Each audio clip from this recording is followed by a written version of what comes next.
Okay, so let's do another example.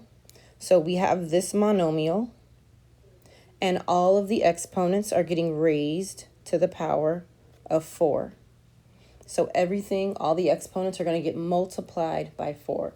First thing I want you to do is to write in the ones so you don't forget about them. The 2 has a 1 and the z has a 1.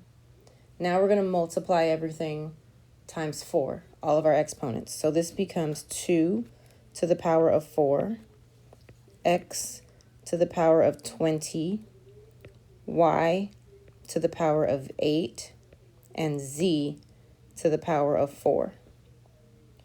All of the exponents got multiplied by 4. So it was 4 times 1, it was 4 times 5, it was 4 times 2, and again 4 times 1.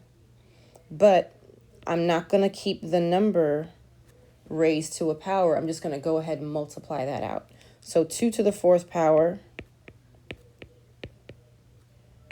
this is 4, this is 4, is 16, and then everything else stays the same. 16, x to the 20th, y to the 8th, z to the 4th, final answer. So the numbers you'll multiply out, the variables you just leave them alone. You're going to do 2 practice problems, then there'll be a video, 2 more practice problems, another video, and then your exit ticket.